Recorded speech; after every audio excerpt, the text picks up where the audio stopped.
Things Christianity has wrong. 1. Augustine, Pelagius, and original sin. Christianity has given the West its basic character, what makes it different to the East, say, and other world cultures. But some of Christianity's beliefs have been highly problematic from its beginnings as a European and world religion, making it less rather than more plausible as an enduring universal worldview. The first of these that comes to my mind is its doctrine of original sin.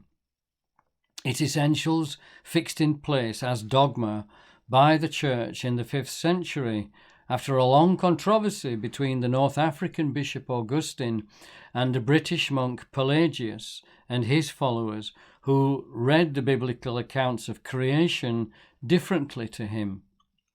The issue centered on what exactly the first human beings did to deserve being expelled from the paradisiacal Garden of Eden to live lives bounded by death and pervaded by suffering. Those with a passing familiarity with the Bible, including many Christians, often have a picture of Eve, Adam's wife, disobediently eating an apple off a tree, the famous forbidden fruit, and see this primal act of disobedience to God as being the cause of humankind's fall from grace and the beginning of its mortal condition. This was humankind's original sin, and the mortality and suffering that were its punishment became our lot from that moment on. Unfortunately, in the early centuries of Christianity, as Christians grappled with why Jesus, the Christ, had been crucified and died, the punishment for sin, including this first sin, came to be seen as eternal damnation in the fires of hell, something far worse than death. The inferno of hell was where all were destined, including babies who died in childbirth, unless they repented their sins, were baptized into the church, and saved by Christ. Obviously, babies who died in childbirth couldn't be baptized, and because of that, the church didn't consider them to be saved. They weren't even allowed to be buried in churchyards, which was very sorrowful indeed, very painful for mothers who lost their children in childbirth. It was a double sorrow. This was essentially Augustine's position following St. Paul. It went on to shape especially Western Christians' attitudes to the rest of the world and how they saw their moral duties towards it. These included carrying out missionary activities all around the world, which all too often purposely destabilized others' societies, creating disorder, chaos, and suffering that would cause enmity and lasting resentment. It also shaped Europeans' ultimate rejection of Christianity, its errors being inversely mirrored in the alternative views that grew out of that rejection. Pelagius and his followers disputed it, finding it to be wildly unjust. In the actual story, the forbidden fruit is not an apple, but the fruit of the tree of knowledge of good and bad, alternatively translated from the Hebrew as the tree of knowledge of good and evil. You shall not eat of it, God commands Adam in Genesis 2, for on that day you will surely die. The fruit of the tree of knowledge of good and bad is obviously very much more than an apple. If one reads the story with an open mind, it's unquestionably very perplexing. For according to Genesis 1, it was God's intention to create humankind in his image and likeness. Therefore, human nature without knowledge of the difference between goodness and badness is inconceivable. We wouldn't be human without this knowledge. And in Genesis 3, God actually confirms that in eating the fruit of knowledge, the human couple have become like him, paradoxically realizing, it would seem, his original creative intention. Pelagius may not have fully embraced this paradox, but his insistence that the traditional reading of the story amounted to believing that God had punished man merely for taking up the human nature that God himself had given him certainly pointed in this direction. And the punishment was not just the singular event of dying, but the incomprehensibly terrible punishment of eternal damnation. To Pelagius, this amounted to God being unjust, to suggest which was nothing short of blasphemy. A double injustice was involved in this, because in Augustine's doctrine, the original sin made all human beings inclined towards committing further sins, which to punish, Pelagius felt, would be grossly unfair, since Adam's descendants weren't responsible for this inclination. In Augustine's doctrine, God had loaded the dice towards condemning human beings to eternal punishment and suffering, the suggestion of which, again, for Pelagius, amounted to blasphemy. If death was a punishment for sin, Pelagius reasoned, then all of nature was being punished for Adam's sin, and this meant that this reading of the story couldn't possibly be correct. He therefore felt morally obliged to offer a different reading of it.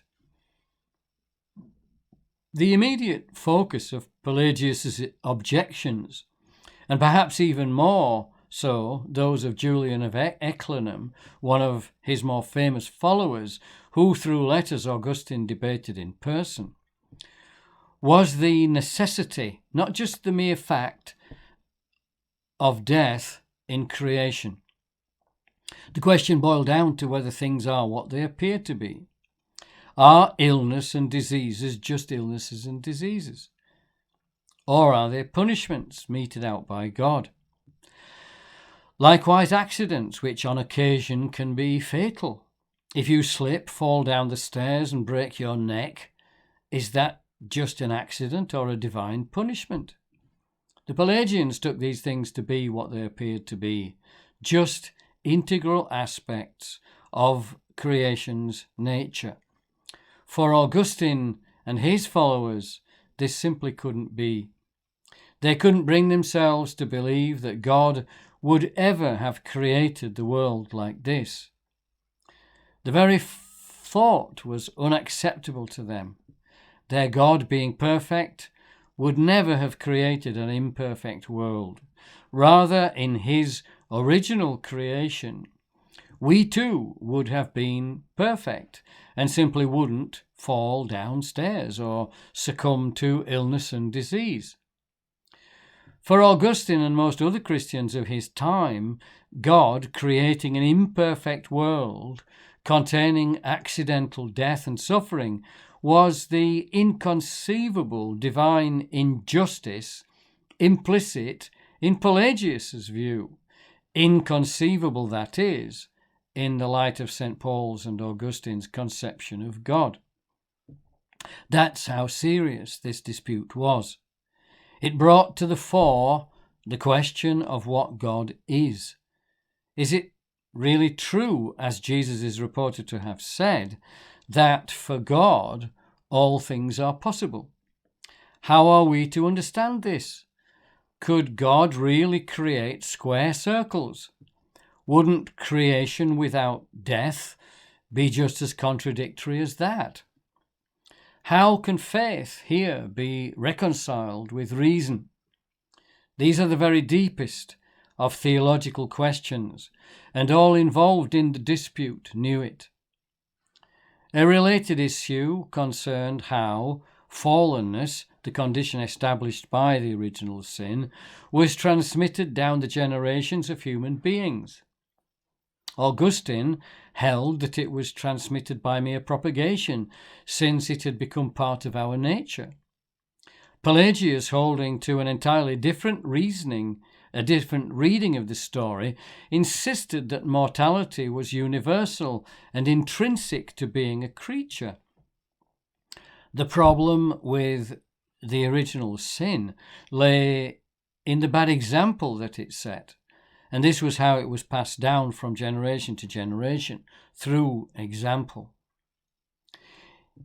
It was implicit in Pelagius's view that mortality, being the natural condition of creatures, must have been present even in the Garden of Eden, a view which most Christians had never believed and couldn't now accept, yet one implied by God's command to Adam in Genesis 2 to till the garden and keep it. Why would there be any need to do this if the garden was perfect, as Augustine conceived creaturely perfection?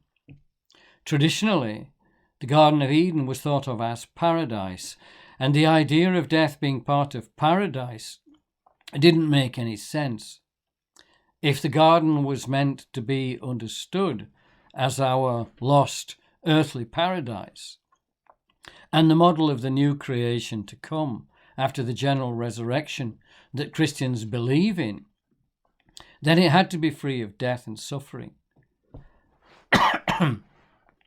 This conception is illustrated in the prophet Isaiah's vision of Zion after the coming of the Mashiach. The anointed, in which the wolf will live with the lamb, the leopard will lie down with the goat, and the lion will eat straw as herbivores do. Excuse me. This being the view generally held by both Christians and Jews, then, it follows that the Pelagian view required a more sophisticated symbolic reading of the Adam and Eve story. Today, we might add that evolutionary theory, some version of which is almost universally held by modern people and depends on the intrinsicity of death as a key element in the process, also requires such a reading of this story. So how should a modern reader following Pelagius's lead understand the story? Firstly, it cannot be understood as a description of material creation before Adam's and Eve's fall from grace. It has to be read as a symbolic story, a symbolic representation, I would argue, of a spiritual or psychological state of communion with God's eternal being, in which that communion situates our mortal existence within his being, so that, despite our creaturely mortality, we have God's eternal life as our ultimate containment and foundation, something which at the deepest level we are and can trust unconditionally, since it can never die. In a sense, this does mean that at the deepest level we are God, but only to the extent that he is holding us in existence within his own being. There's nowhere else to exist. We do not share his nature, however, and we can never know it as he does, since his nature is infinitely greater than ours. What Jesus showed us was that by perfectly being what God created us to be, we can know his eternal being in ours, and know it continually. I think this is what the grace of Holy Communion is. I do believe that the story of Adam and Eve symbolically relates to us an original sin that actually has an archetypal character. But I don't read this essentially as a sin of disobedience, or identify it as the first couples eating the fruit of the tree of knowledge of good and bad. I read disobedience here as Adam's and Eve's choosing to become fully human and responsible for themselves, securing their independence from God through their daring to know and decide the difference between good and bad, evil being a certain kind of badness.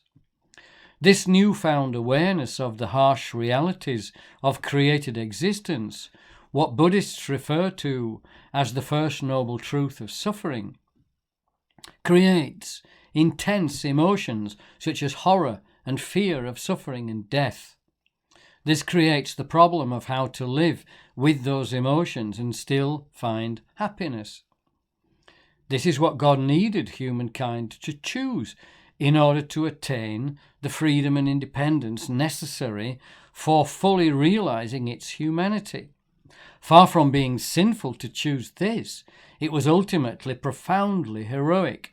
So, what was the first sin? We know that it's been committed when, after Adam's and Eve's eyes have been opened after eating the fruit, and they've realized that they are naked, and feeling ashamed, they've covered their genitals with loincloths of fig leaves, they hear God walking in the garden and hide themselves. Why would they feel it shameful to let their Creator see their nakedness when He'd created them naked? This is the clue to what their true sin is. Their knowledge of good and bad has led them to misunderstand their relationship with God, and not just misunderstand it, but dishonor it. The implication is that their simple nakedness could have the power to provoke God to displeasure or maybe even lust, and this is fundamentally idolatrous. They'd conceived themselves as being not just like God, but equal to Him. Essentially, it was this that alienated them from God, symbolized in their expulsion from the Garden of Eden, from paradise. Henceforth, they would have to struggle, both morally and spiritually, to overcome that idolatrous tendency brought into being by their acquiring knowledge of good and bad. The whole story is just a description of the human condition and what makes it susceptible to sinning. It will go on to show how, despite this susceptibility, people can, as God says to Cain before his great downfall, master sin and keep it at bay, which can only be accomplished as a labor of love. All of this takes on a new light when one recognizes the legitimacy of Pelagius's objections to the traditional view. It was an opportunity lost, I think, when his thinking was anathematized, effectively driving him and his followers out of the church.